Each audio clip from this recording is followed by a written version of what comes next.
Bueno, ahora vamos a empezar con la fase del panel de discusión. Esta va a empezar con una exposición de Cristian Cambronero, que nos va a comentar un poco las dos exposiciones que acabamos de ver y nos va a hablar sobre los modelos de emprendimiento, modelos económicos de emprendimiento. Entonces, después de esto vamos a empezar ya con el panel de discusión y con las preguntas. Buenas noches. Muchas gracias por la invitación. Prometo ser muy breve. Yo soy periodista, soy emprendedor. Me sentí emprendedor desde que estaba en la universidad. Desde que estaba estudiando siempre tuve la visión de no trabajar para una organización periodística, sino que ser yo el único responsable del contenido que fuera a producir o de lo que fuera a decir. Eso era como una visión, digamos, utópica de juventud. Pero siempre entonces me ha apasionado muchísimo el emprendimiento digital y periodístico. Además, me tocó entrar a la universidad en una época en la que la internet era más o menos una novedad, pero ciertamente fue el momento en que empezaba a explotar como una plataforma de oportunidad para la generación de contenido. Estábamos hablando yo entré a la web en el 99, La Nación se publica en internet desde el 95, empezaban a generalizarse los sitios web de contenido periodístico. 5 años después venía el boom de los blogs, que fue, digamos, la antesala del social media como lo conocemos hoy, etcétera. Entonces siempre le he seguido mucho el pulso a lo que pasa con la industria periodística. Y después hice un blog, le dediqué a eso mucho tiempo y gracias a eso fundamos una agencia de publicidad digital, que es lo que hago hoy en día, que tiene ya 9 años de existir, y esto me ha permitido una ventana privilegiada desde el otro lado de esta historia, que es desde el presupuesto publicitario de las marcas, de los anunciantes, de la inversión que termina sosteniendo los emprendimientos periodísticos. Entonces tengo, digamos, un pie en cada lado de esa acera, y de eso es de lo que les quiero hablar. Al periodismo lo atropelló un furgón que mucha gente se engañó pensando que era una crisis tecnológica, y realmente es una crisis cultural. Fabiola creo que lo dijo en ese sentido. Esto tiene mucho más que ver con las formas en que la gente está usando la tecnología, consume el contenido y se vincula con los contenidos, que con la tecnología en sí misma. No tiene nada que ver con los celulares por los celulares, con las computadoras por las computadoras, ni con la red por la red. Donde muchos ven crisis, el diario.es para mí es el modelo del emprendimiento en Hispanoamérica. Además, Ignacio Escolar es un visionario. Él fue bloguero antes de ser director de periódicos, después pasó al Público.es, después trabajó en Soitu, que fue un proyecto súper visionario, muy adelantado a su tiempo, y después fundó el diario.es, que se ha hecho muy célebre porque ha conseguido concretar un modelo de gestión a partir de suscripciones tremendamente efectivo y que les garantiza independencia, que creo eso es muy valioso. Y a mí me encanta el eslogan que usa el diario.es, que es periodismo a pesar de todo. Yo siempre he tenido esa visión, es decir, donde muchos ven crisis, yo siempre he estado convencido de que hay una gran oportunidad. Esa crisis de los modelos de negocio tradicionales, de los medios tradicionales, han generado un ecosistema riquísimo de medios alternativos, de voces que se suman a la gran conversación nacional de la que la gente termina nutriendo el proceso de formación de opinión pública. Ahora estaba tratando de recordar la fecha, yo creo que hace fue como 12 años, en una conferencia en Miami, coincidí con unos emprendedores chilenos de un grupo que se llama BetaZ. Ellos son un network de blogs, es decir, como una red de blogs temáticos, ¿verdad? Tienen un blog de tecnología, uno de carros, uno de fútbol, uno para mujer, etc. Que lo vendieron a un grupo holandés hace 2 años por una exorbitante suma de dinero. Es un ejemplo de emprendimiento periodístico no tradicional muy relevante en América Latina, y en ese momento yo soñaba con que mi blog se convirtiera en una red de blogs y algo parecido, y recuerdo esa conversación porque yo le preguntaba a ellos si ya era tarde, ¿verdad? Si hace 12 años ya me había agarrado tarde para empezar y emprender en un medio digital en internet, o pensar en gestionar una red de blogs hace 12 años. Pasaron todos los años y durante todo este tiempo he tenido la oportunidad de hablar de este tema un montón de veces, y no solo estoy convencido que la oportunidad sigue estando ahí, sino que cada vez se hace más grande, se hace más grande y se hace más grande. Y se hace más grande porque estamos frente a un universo en expansión. El español es el segundo idioma más hablado del planeta, pero solo el 5% del contenido de Internet está en español. Vendrán nuevas tecnologías, yo estoy seguro. Muy pronto no va a ser relevante el idioma en el que se redacta un sitio web, sino el idioma de quien lo lee. Y los dispositivos se van a encargar de interceder o de mediar en el tema de traducción. Pero indiscutiblemente hay arraigos culturales de los hispanohablantes que van a seguir, que digamos que son un terreno súper fértil para construir. Entonces, el universo de usuarios hispanohablantes solo puede crecer. Ahí ven, hay un montón de datos que están muy chiquititos. Si la gente de atrás se quiere hacer para adelante, van a ver mejor, porque creo que en las que vienen se vean más chiquititos. Hay una absoluta desproporción entre la cantidad de gente que habla y lee español y la cantidad de contenido que se publica diariamente en español. Y eso es así, hoy por hoy, que el universo de usuarios de Internet hispanohablante todavía es más o menos de la mitad del tamaño del universo. Eso vamos a ver. En América Latina la penetración de Internet apenas alcanza el 45%, es decir, ya el español es el segundo idioma más hablado, solo el 5% del contenido está en español y sin embargo los usuarios hispanohablantes solo el 45% en América Latina, ¿verdad? Esto no toma en cuenta España, pero es un dato muy relevante, hablan español, es decir, estamos hablando de 55% por crecer, ¿verdad? Por expandir este universo. En nuestro país, la penetración en hogares es de un 60%, con una importante brecha urbano-rural, que la podemos ver aquí. En Costa Rica hay mucha más gente conectada, este es el promedio latinoamericano, del 45%, pueden ver la curva creciente, ¿verdad? Eso no va a ser nada más que crecer y crecer y crecer y crecer conforme se siga rompiendo la brecha digital.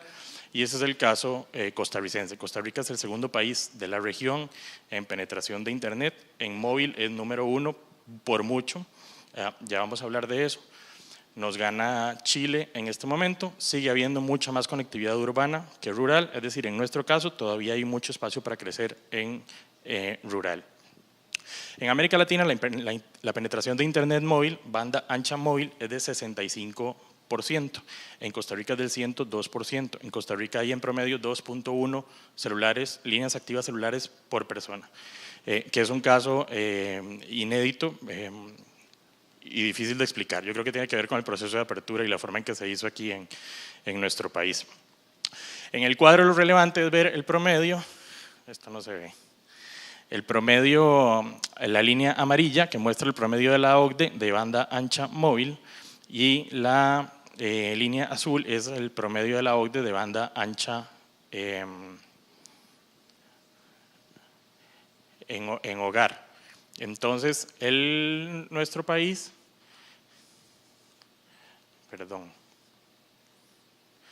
pueden ver el tamaño de la desproporción entre el tamaño del universo. Costa Rica es el primero en la lista.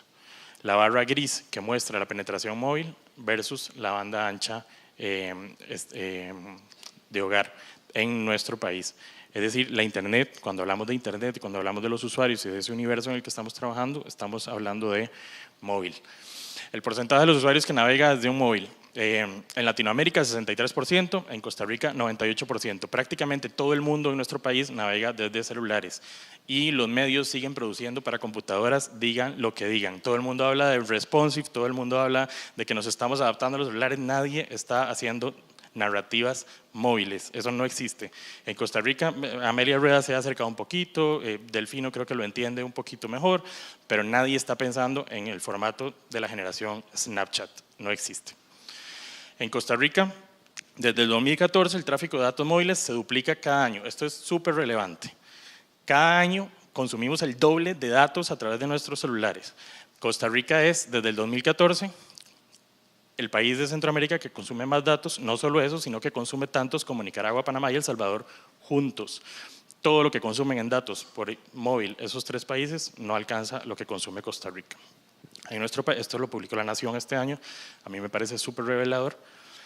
En Claro, en Colby y en Movistar, el promedio es de 96% de todos sus usuarios son usuarios activos de WhatsApp. Eso quiere decir que todas esas líneas celulares, que son 2 o 3 por habitante, todas tienen conexión de datos, todas activamente utilizan estas aplicaciones. Esto como un síntoma del nivel de actividad de los usuarios.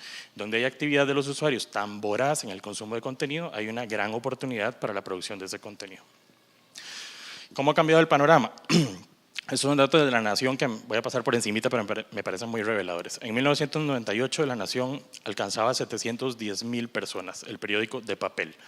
En el 2008 alcanzaba 573.650 personas. La línea fucsia es el tamaño del universo, es decir, el total de usuarios potenciales que había en ese momento. En el 2018, 442.098 lectores. Eso es el periódico de papel. Si ven, a La Nación hoy lo lee más o menos la mitad de la gente que la leía hace 20 años, cuando la población más que se ha duplicado, ¿verdad?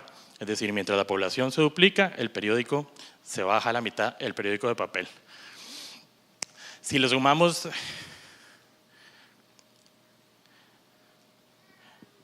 alcance online, en el 2008 no existen registros, en el 98, en el 2008 La Nación alcanzaba por internet a 146.887 personas, esto no son visitantes ni usuarios únicos, personas.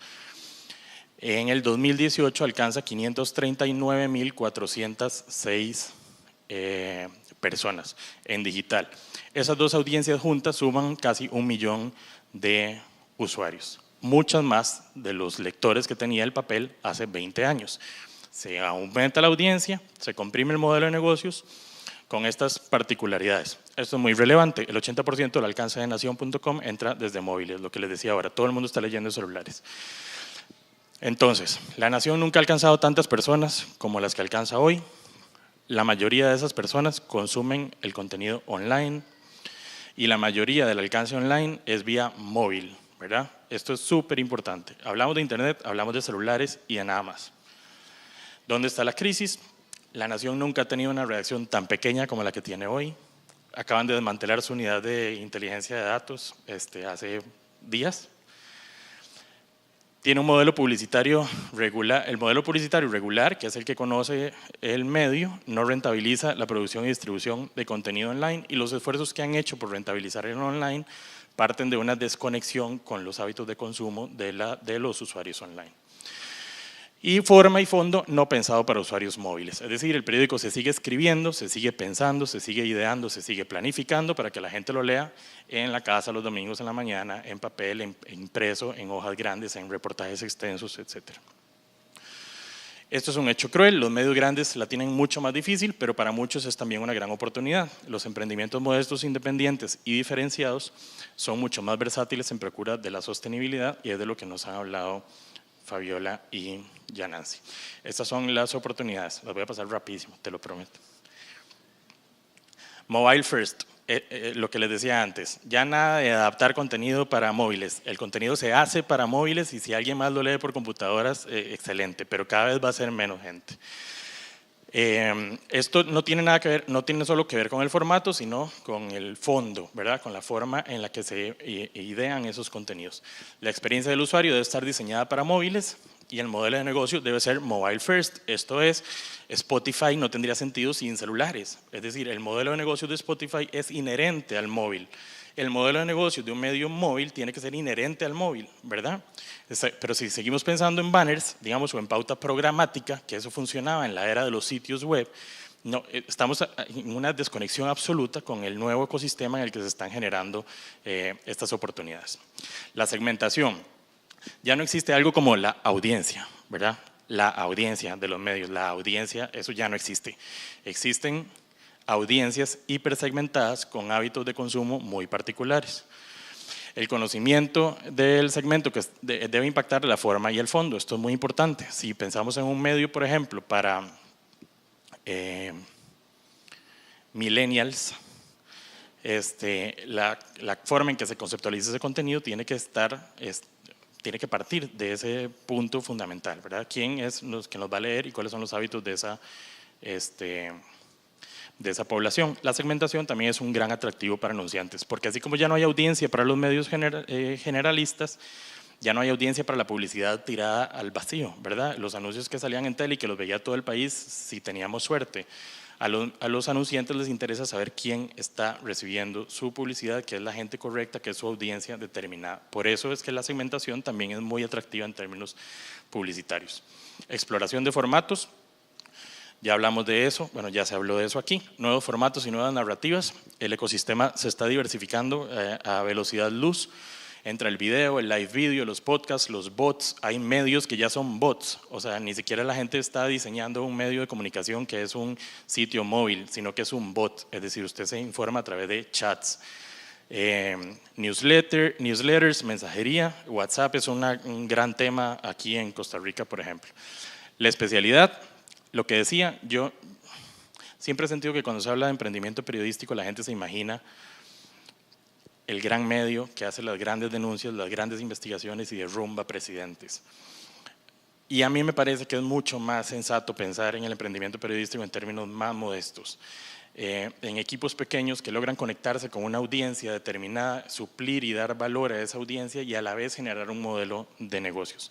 Competir en el mundo de los medios generalistas cada vez va a ser más difícil. Si seguimos haciendo más medios que compitan en ese panorama, la rentabilización va a ser más complicada. Entonces, diferenciarse por especialización. Si yo soy el medio financiero hiperespecializado, esa va a ser mi diferenciación, etcétera. Y evolucionar de lectores a comunidad, que se habló de eso bastante aquí, es fundamental. Ya no son lectores inertes, sino que es personas que tienen que participar en el proceso. Esto es lo otro. Pasamos de la interactividad, al principio de la internet se hablaba de interactividad, es decir, publicamos contenidos en línea y la gente interactúa con esos contenidos. Ahora debemos hablar de integración, cómo integramos a las audiencias mucho más temprano en el proceso de producción de contenido, incluso antes de que nazca la noticia. La interactividad llega cuando el contenido está publicado. Entonces la pregunta es, ¿qué pasó antes? ¿Verdad? ¿Dónde estaban esas personas antes? ¿La audiencia dónde estaba cuando el medio estaba fabricando el contenido? Cuando estaba en la reunión editorial. El caso del diario es, el diario.es es súper relevante por eso mismo. Es decir, la gente dice que les interesa que el periódico cubra. La audiencia como parte del proceso de producción de contenido. Creo que es el último. Porque la integración genera un sentimiento de pertenencia y la pertenencia es fidelización y fidelización es posibilidad de rentabilización. Innovación, uso estratégico de nuevas tecnologías, convergencia de formatos en nuevas narrativas. Eso yo creo que se está explorando de una forma interesante aquí en nuestro país, como el fact-checking, data mining, data visualization, VR, realidad virtual, etc. Hiperlocalización, esto es bien importante, se habla de medios regionales, nosotros hablamos de medios hiperlocales. Es pasar de lo global, del periódico que cubre todo el país, a ya ni siquiera es el medio de la provincia o el medio del cantón, es el medio del barrio. En Nueva York son un éxito los sitios web o web magazines que cubren solo Soho, que cubren solo Hell's Kitchen o que cubren solo el Village. En la Ciudad de México hay sitios web que solo son para el centro histórico, que solo están pensados para la colonia Roma, etc. Entonces imaginemos aquí esa revista cool de Escalante o de Sabana Romuser o de Escazú, etc. Ahí hay oportunidades. Crowdfunding, pasamos de la era de la piratería a la era de la colaboración. Esto es súper relevante. La gente, las audiencias están dispuestas a pagar por contenido y las audiencias están habituadas ya a la dinámica transaccional móvil, ¿verdad? Estamos hablando de una audiencia que está acostumbrada a pagar por Spotify, por Netflix, por Uber, a ordenar por Uber Eats, etc. Suscribirse vía móvil a un proveedor de contenido que le aporta valor ya dejó de ser una novedad hace muchos años y ya superamos todas esas barreras de miedo que existían antes. Siento que me vas a matar por pasarme el tiempo. Comunidad es sostenibilidad, este es el último. Al periodismo ya nadie le paga por existir. A mí esto me parece tan cruel como cierto. Al periodismo ya nadie le paga por existir. Los periodistas, los medios de comunicación tienen que devolverle valor a la gente en forma de noticias útiles, de credibilidad, de confianza. La diversificación es la clave para la sostenibilidad, diversificación en las formas de salir a buscar ese dinero, ¿verdad? Dejar de apostar solo en el modelo publicitario, solo en el modelo de suscripción y apostar por modelos diversificados que permitan ingresos de distintas fuentes. Muchas gracias, perdón por pasarme el tiempo.